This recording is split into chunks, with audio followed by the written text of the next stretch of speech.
En este vídeo os voy a hablar del último estudio que hemos publicado en mi laboratorio, mecanismos moleculares afectados en la enfermedad de Alzheimer y otras demencias. El laboratorio está liderado por el doctor Javier Sáez Valero. El laboratorio pertenece al Instituto de Neurociencias de Alicante, un centro mixto CSIC-UMH. Me he decidido a hacer un vídeo explicando en qué consiste el trabajo debido al enorme impacto que ha tenido nuestro trabajo en todo tipo de medios de comunicación. Por ejemplo, en el CSIC, en la Sociedad Española de Neurociencia, en Infosalus, Voz Populi o la cadena SER, entre otros. El estudio se titula The Apolipoprotein Receptor LRP3 Compromises APP Levels. En español, el receptor de apolipoproteína LRP3 compromete los niveles de APP. Este estudio ha sido liderado por la doctora Inmaculada Cuchillo, una investigadora postdoctoral y profesora de universidad en mi laboratorio. En el laboratorio estudiamos desde hace tiempo un receptor llamado ApoR2. Este receptor se encuentra en la membrana celular. Esta es la estructura que delimita el espacio extracelular del interior de la célula.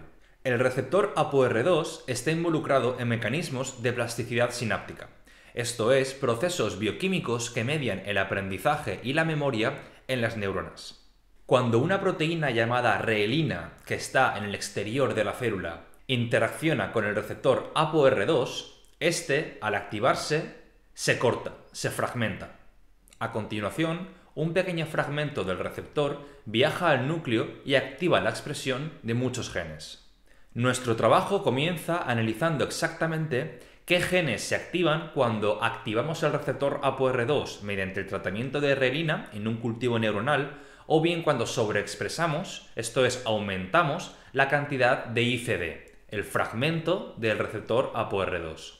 Mediante una técnica llamada microarray, vimos que había muchos genes que cambiaban su expresión genética tras este proceso. Algunos de ellos no fueron sorpresa, ya que los conocíamos de estudios anteriores. Sin embargo, un nuevo candidato surgió, el gen LRP3. Aunque se sabía de la existencia de la proteína LRP3, no se sabía nada de su función, por lo que nos interesamos por ella. LRP3 es de la misma familia de proteínas que el receptor ApoR2, pero, como dice Inmaculada Cuchillo, es como un primo lejano, no se conocía muy bien. Para validar los resultados que nos dio el microarray, hicimos RT-PCR cuantitativa, una técnica que permite analizar la expresión genética de manera específica. Efectivamente, comprobamos que los niveles del LRP3 aumentaban tras el tratamiento del cultivo neuronal con reelina, que activa el receptor ApoR2, así como tras la sobreexpresión del fragmento ICD. A modo de recapitulación, lo que hemos visto básicamente es que imitando de manera reduccionista y simple un mecanismo de plasticidad sináptica, de aprendizaje y memoria, esto es la activación del receptor ApoR2 con la reelina, aumenta la cantidad de LRP3.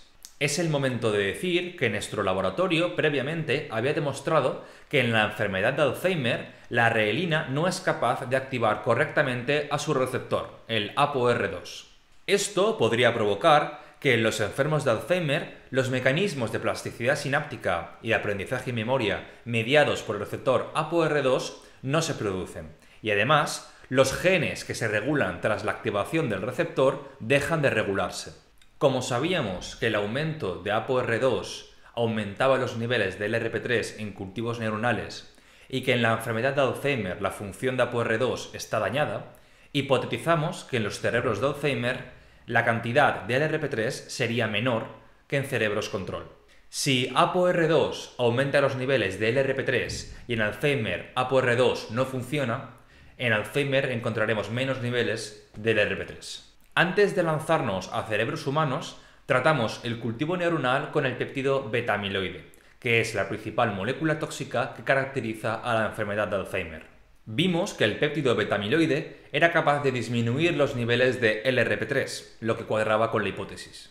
Ahora sí, para comprobar la hipótesis en cerebros humanos, utilizamos una colección de cerebros facilitada por el doctor Isidre Ferrer, del Hospital de Bellvitge.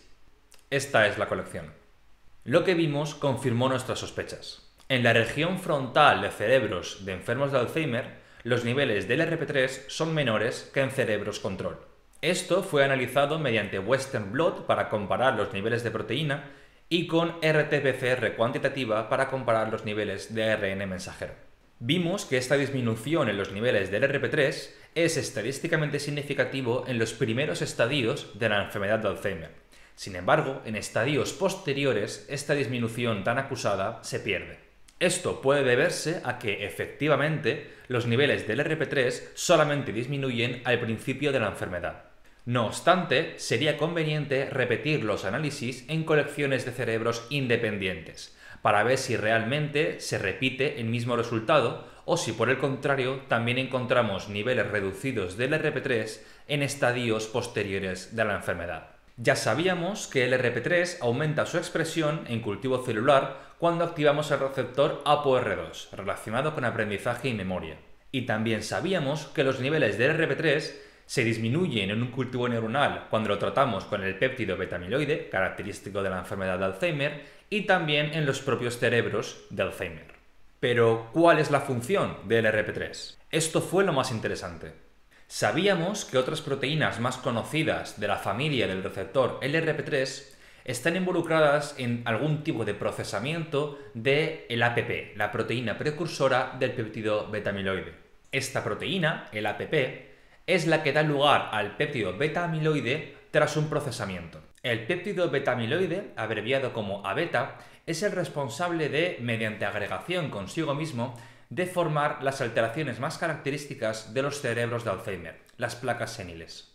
El A-beta es una molécula extremadamente tóxica. Interfiere con decenas y decenas de procesos y mecanismos bioquímicos que convierten a la enfermedad de Alzheimer en una patología extremadamente compleja. Por ello, la inmensa mayoría de fármacos que se intentan llevar al mercado contra la enfermedad de Alzheimer están dirigidos a disminuir los niveles del péptido beta-amiloide. Pero volvamos al LRP3. Queríamos saber si esta misteriosa proteína se encargaba de alguna manera de regular o procesar el APP, que también se encuentra en la membrana celular. Lo que vimos es que el LRP3 es capaz de disminuir drásticamente los niveles de APP, así como del péptido beta-amiloide o A-beta. ¿Cómo hace el receptor LRP3 para disminuir APP y por tanto el tóxico A-beta? Vimos que el LRP3 era capaz de disminuir drásticamente los niveles de la proteína de APP, pero no del ARN mensajero. Además, tras inhibir los lisosomas, estos son contenedores dentro de la célula con pH muy ácido que degradan las proteínas, los niveles de APP no se redujeron tanto.